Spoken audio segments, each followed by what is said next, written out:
तो आज की कहानी की शुरुआत होती है ऐसी दुनिया में जहाँ पर बहुत ही भयंकर बीमारी के बाद लाखों लोग ज़ॉम्बीज़ बन गए। इस दौरान आर नाम का एक ज़ॉम्बी एक एयरपोर्ट पर अपने साथियों के साथ घूम रहा था। उसे बिल्कुल याद नहीं था कि वो कौन है, वो ज़ॉम्बी कैसे बना और वो इस एयरपोर्ट पे कैसे आया और मेरा असली नाम क्या है। ये सिर्फ इतना जानता था कि मेरा नाम आर से शुरू होता है, इसलिए सब उसे आर ही बुलाते थे। इसके अलावा वो बाकी ज़ॉम्बीज़ की पिछली जिंदगी के बारे में भी सोचा करता था। फिर एक दिन उसने बोनी नाम के एक ज़ॉम्बीज़ को देखा। ये ज़ॉम्बीज़ खुद कंकाल की तरह दिखते थे और जिसकी धड़कन चल रही होती उसको नोच नोच कर खा लेते। और ये आर ऐसे ही आगे चलता रहा। ये बेहद उदास और अकेला था क्योंकि वो चलते हुए भी कहीं पहुंच नहीं पा रहा था। कुछ देर के बाद वो अपने खास दोस्त एम के पास गया। दोनों अजीबो गरीब आवाजें निकालकर एक दूसरे से बात करने की कोशिश कर रहे थे। वो दोनों भूखे थे और आर और एम कुछ और ज़ॉम्बीज़ के साथ खाने की तलाश में निकल गए। वहीं दूसरी ओर जूली नाम की एक लड़की अपने साथियों के साथ शहर के सुरक्षित जगह से बाहर आ गई क्योंकि उन्हें कुछ दवाइयों की बहुत ही सख्त जरूरत थी।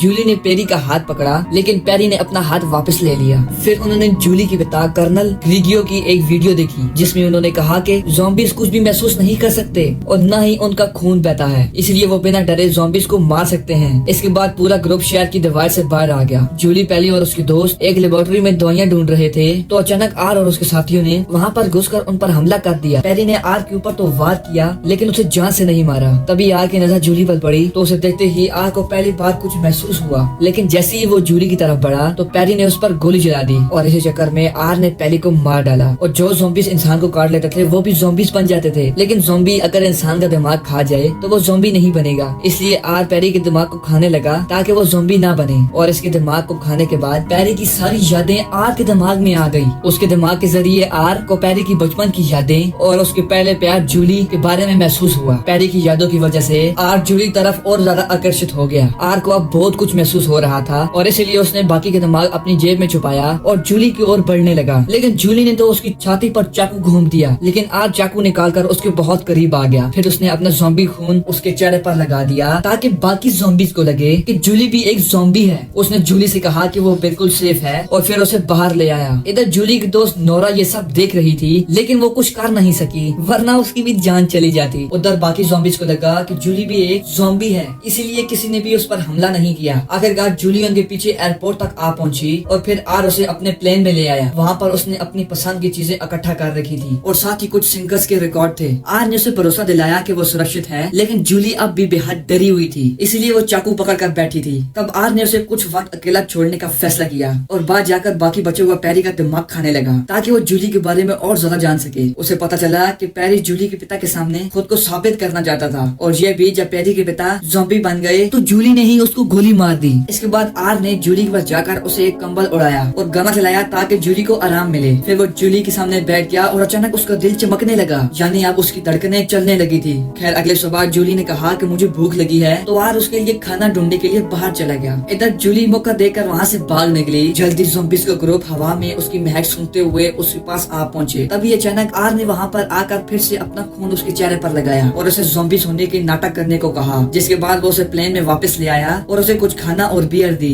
ये देखकर तो जूली भी हैरान रह गई। तब आर ने उसे कहा जब तक बाहर माहौल ठीक नहीं हो जाएगा उसे कुछ दिन तक यहीं रहना होगा, मगर सच तो ये था आर तो उसे कहीं पर भेजने ही नहीं चाहता था। खैर जूली राजी हो गई और फिर बाद में वो दोनों एक गाड़ी में घूमने के लिए निकल गए। आर को ये गाड़ी किसी बेसमेंट में लावारिस मिल गई थी, इसलिए वो जूली के लिए इसको उठा लाया। जूली बहुत ही तेज गाड़ी चला रही थी और आर सिर्फ उसे देख रहा था। फिर जूली ने भी उसे गाड़ी चलाना सिखाई और इसी तरह आर ने आम इंसानों की तरह चीजें महसूस करना शुरू कर दिया। इसी तरह वो दोनों प्लेन में लौटकर गेम्स खेलकर और गाने सुनकर अपना वक्त गुजारते थे। जूली अक्सर आर से बातें करती थी और उसकी बातें सुन सुनकर आर भी थोड़ा बहुत बोलने लग पड़ा था। इधर जूली डांस करती, किताबें पढ़ती और बाद जाने का समय का इंतजार करती और वहीं आर के दिल को धड़कते हुए कुछ दिन बीत चुके थे। फिर एक रात पेरी के दिमाग का उसने कुछ हिस्सा खाया। उसने वो समय देखा जब पेरी आर के हाथों मारा गया था। बाद में जब आर को होश आया तो उसने देखा कि जूली एक दफा फिर से फरार हो गई थी। आर ने तुरंत बाहर जाकर देखा कि जूली घास काटने वाली मशीन से ज़ॉम्बीज़ का सामना कर रही थी। फिर आर ने बीच में आकर ज़ॉम्बीज़ का मुकाबला किया और इसी चक्कर में उसने अपने दोस्त एम को भी पीटा। तो एम ने कहा कि जिंदा इंसान हमका खाना है, लेकिन आर नहीं माना और जूली को वहाँ से लेकर भाग निकला। तभी एक बोनी उनके पीछे पड़ गया और जल्दी बाकी बोनी ने उनको घेर लिया। तभी एम उनकी मदद के लिए आया और उसने अपनी गाड़ी से बोनीस को कुचल दिया। अब आर और जूली के पास कोई चारा नहीं था, इसलिए वो एम की गाड़ी पर बैठ गए। एम उन्हें एक बेसमेंट में ले आया और उसने आर से पूछा कि क्या वो जूली के साथ खुश रहेगा, जिस पर आर ने कहा वो नहीं जानता। जल्दी बाकी ज़ॉम्बी ने आकर उन्हें घेर लिया।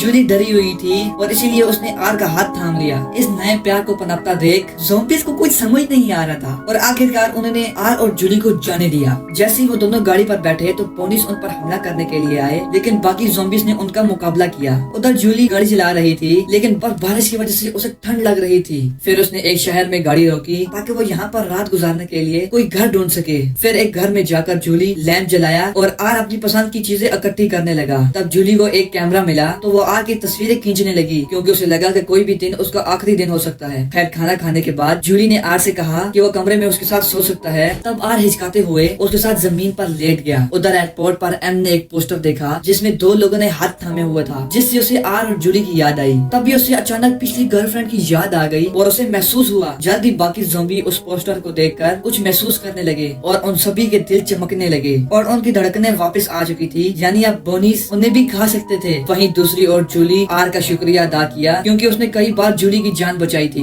उसे लगा कि आर बाकी ज़ॉम्बी से अलग है, लेकिन अब आर उससे और झूठ नहीं बोल सकता था। उसने सच बता दिया कि उसने ही पेरी को मारा है। उसने जूली से माफी मांगी, लेकिन जूली पलटकर रोने लगी। इसके बाद आर सो गया और उसने सपना देखा कि वो बाकी इंसानों के साथ मिलजुल कर रह रहा है। अचानक उसकी आंख खुली तो उसे समझ नहीं आया कि एक ज़ॉम्बी सो का सपना कैसे देख सकता है। पर तभी उसे एहसास हुआ कि जूली एक बार फिर से भाग गई है। उसका दिल टूट गया और वो निराश होकर एयरपोर्ट की ओर जाने लगा। उसने कसम खाई कि अब से वो कुछ महसूस नहीं करेगा और पहले की तरह उदास और अकेला ज़ॉम्बी बनकर रहेगा। उधर जूली की गाड़ी में पेट्रोल खत्म हो गया और उसे चलकर जाना पड़ा। आखिरकार जब वो शहर के दरवाजे तक पहुंची तो फौजियों ने उसकी जांच की कि कहीं वो ज़ॉम्बी तो नहीं बन गई। खैर बाद में कर्नल ने अपनी बेटी को गले लगा लिया। उधर आर के रास्ते में बारिश होने लगी और पहली बार उसे ठंड महसूस हुई। जल्दी वो एम और उसके साथियों से मिला जिसे वो ढूंढ रहे थे। आर ने तुरंत एम को गले लगा लिया और बताया कि वो सपने देखने लगा है और उसे चीजें महसूस हो रही हैं। मगर वो एयरपोर्ट नहीं लौट सकते थे क्योंकि बोनिस उन पर हमला करने के लिए निकल गए थे। तब आर ने पेरी की यादों की मदद से इंसानों का अड्डा ढूंढा और अपने साथियों को वहाँ पर ले आया। फिर उसने सबको वहीं पर रुकने को कहा और खुद जूली की तलाश में निकल पड़ा। वो जिंदा इंसानों की तरह चलने लगा और पेरी की यादों के जरिए जूली के घर तक आ पहुँचा। इधर जूली अपनी नौरा को ज़ॉम्बी दोस्त आर के बारे में बताने लगी। फिर रात को जूली जब बालकनी में आई तो आर ने अचानक उसका नाम पुकारा। जूली ने हैरान होकर उससे पूछा कि वो यहाँ पर क्या कर रहा है। तभी नोरा ने बाहर आकर देखा कि आर फौजी को पार करके यहाँ तक आ पहुँचा है, यानी अब वो ज़ॉम्बी नहीं रहा। फिर वो आर को अपने घर में ले आई तो आर ने उन्हें बताया कि बाकी ज़ॉम्बीज़ भी बदल रहे हैं, लेकिन वो जानते थे कर्नल इस बात को कभी नहीं मानेगा। तभी जूली और नोरा ने उसका भेष बदला ताकि वो आम इंसानों की तरह दिखाई दे। आर ने नहाकर खून साफ किया और फिर जूली और नोरा ने उसके चेहरे पर मेकअप किया, उसे बहुत ही खूबसूरत बना दिया। उधर हजारों की तादाद में ज़ॉम्बीज़ और बोनिस शहर में घुस आए थे। इधर जूली, नोरा और आर कर्नल के खुफिया मीटिंग में पहुंचे, मगर फौजियों ने आर को रोक दिया। तब आर आम इंसानों की तरह बातें करके वहाँ से बच निकला। फिर जूली ने कर्नल को समझाने की कोशिश की कि ज़ॉम्बीज़ बदल रहे हैं और हमें उनकी मदद करनी चाहिए, लेकिन कर्नल ने उस पर यकीन नहीं किया। फिर आर सामने आया तो जूली ने उन्हें बताया कि आर ने हमेशा उसकी हिफाजत की है, लेकिन कर्नल ने आर पर बंदूक तान दी, जिस पर नोरा ने कर्नल की कनपट्टी पर बंदूक रख दी और जूली आर को लेकर वहाँ से भाग निकली। जल्दी वो एम से मिले और वहाँ पर हजारों ज़ॉम्बीज़ की फौज तैयार खड़ी थी। तभी अचानक बोनिस ने हमला कर दिया और जबरदस्त लड़ाई छिड़ गई। इधर जूली और आर वहाँ से भाग निकले तो कुछ बोनिस और फौजीज उनके पीछे भागे। फिर बोनिस फौजियों को खाने लगे तो एक ज़ॉम्बी ने वहाँ पर आकर बोनिस को मार गिराया और फौजी की तरफ दोस्ती का हाथ बढ़ाया। फिर जब बाकी फौजीज वहाँ पर आए तो उन्होंने देखा कि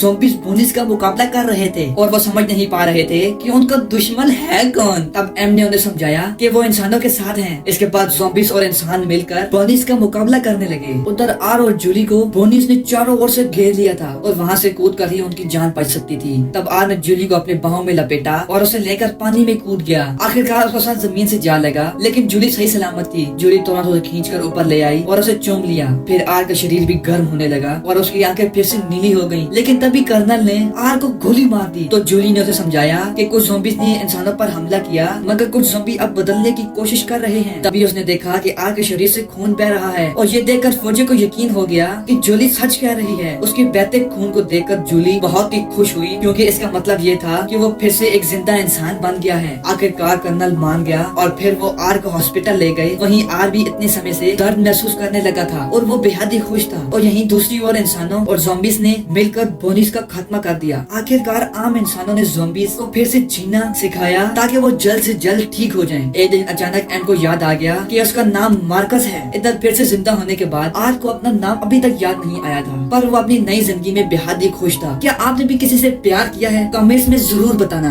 मैं आमिर खान आपसे हाथ जोड़ के गुजारिश करता हूं कि हिंदी डब चैनल को सब्सक्राइब करें, शेयर करें और वीडियोस को लाइक करें।